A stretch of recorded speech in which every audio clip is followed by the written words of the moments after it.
Amara slammed the door behind her, her breath sharp and shaky as she pressed her back against the wall of the honeymoon suite. Her heartbeat pounded like a furious drum. Her skin tingled, crawling, shifting beneath the surface as though something alive was moving inside her. Not tonight. Please, not tonight, she whispered to herself, her fingers trembling violently. David's footsteps approached quickly from the hallway. Amara, what's going on? Open the door, he called out, knocking harder. She clamped both palms over her ears, sliding down to the floor as she fought the surging heat that rushed through her veins. The mirror across the room flickered with her distorted reflection. Eyes glowing weakly, pupils thinning into slits. Her breathing grew louder, heavier, almost animalistic. David rattled the doorknob. You're scaring me. Amara. Talk to me. What's happening? His voice held real fear.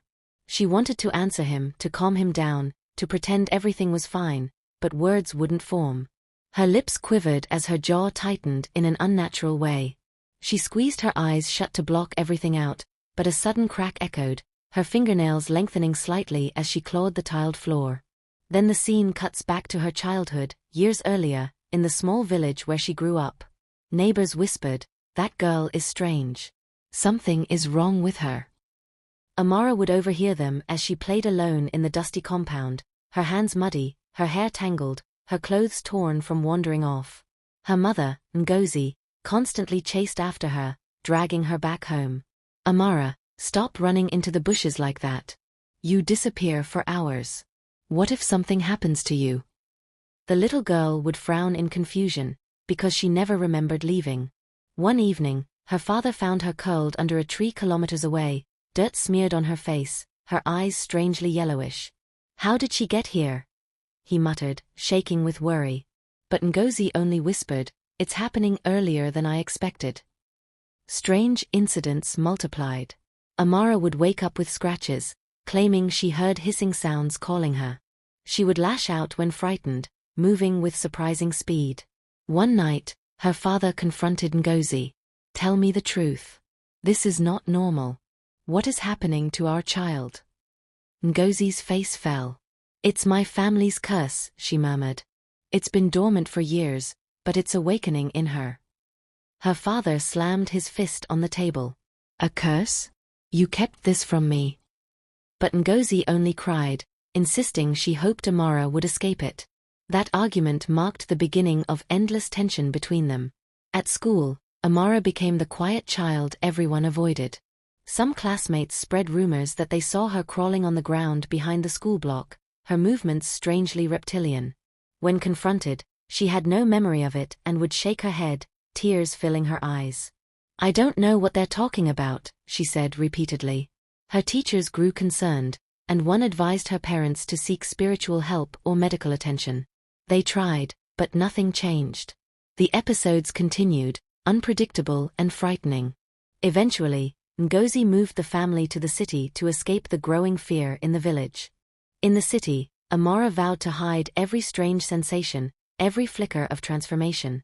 As she grew older, the episodes reduced but never fully disappeared. She learned to control her breathing, practiced grounding techniques, and avoided emotional triggers. She became elegant, focused, and academically brilliant. In university, people admired her beauty and mysterious calmness, unaware of the war inside her. She avoided relationships out of fear. Once, a guy tried to flirt with her during a group project. She felt her body heat spike, her nails harden slightly. She quickly excused herself and fled the room, leaving him confused. Later, she whispered to her reflection, "Not again. I can't let this happen." Everything changed when she met David. He wasn't like the others. He was calm, gentle, observant. They met on a rainy afternoon when her umbrella broke, and he offered her his jacket. "You look like you're about to cry," he teased softly. She forced a smile. "It's just the rain."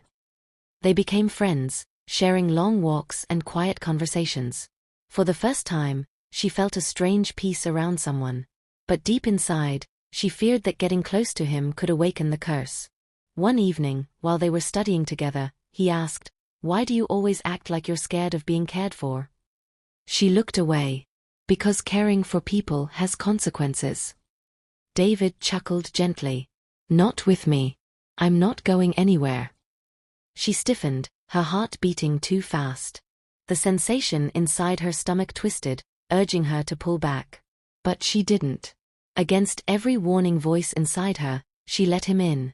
One night, he told her he loved her, and she whispered back, "I love you too," even though she felt a cold shiver travel through her spine. It was the first time she truly realized how dangerous love could be for her. Still, she hoped the curse was gone. Her episodes became less frequent, years passing with only mild flares. She convinced herself she was healed. When he proposed, she cried, hugged him, and said yes. But her mother's reaction was different. "Amara, are you sure you're ready for this? Your emotions. They can trigger things." Amara shook her head. "I'm in control, Mama. The curse is gone." But Ngozi's face carried quiet dread. Curses don't disappear. They wait. As the wedding approached, small signs started reappearing. Amara's vision occasionally blurred, her pupils sharpened in mirrors. Her skin felt too tight some days. Her temperature fluctuated unpredictably. She hid it all from David. On the wedding morning, while her makeup artist worked, she felt a sudden burn under her skin. She clenched her jaw and whispered, "Not today. Not today." Her maid of honor noticed the tension. "Are you okay?" Amara forced a smile. "Just nerves." But her mother saw everything. She pulled her aside. "It's happening. You need to calm down." Amara snapped, "I am calm." But her eyes gleamed unnaturally for a second.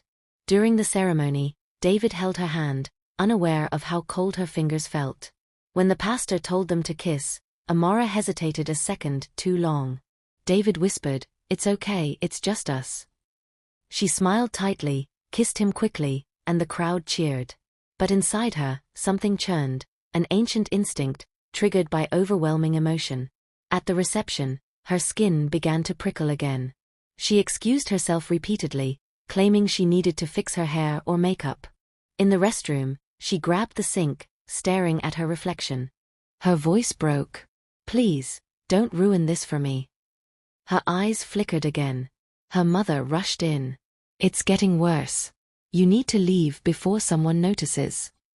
Amara shook her head violently. "No. I deserve happiness. I won't let this curse steal today." But by the time they reached the honeymoon suite, she was unraveling. The moment the door closed, the heat inside her chest surged violently. Her bones shifted subtly, her breathing deepened. She staggered away from David and begged, "Give me a minute. Please, just a minute." She locked the door and collapsed. That is where the opening scene returns, David banging on the door, her body losing control. He finally forced the door open, and what he saw froze him. Amara's back was arched unnaturally, her skin rippling like something alive moved beneath. Her eyes were no longer human. David stuttered, "Amara. What is wrong with you?" She couldn't answer. Instinct took over. She lunged at him with speed far beyond human. He dodged, falling back and crashing into a shelf. "Amara. Stop. It's me. It's David."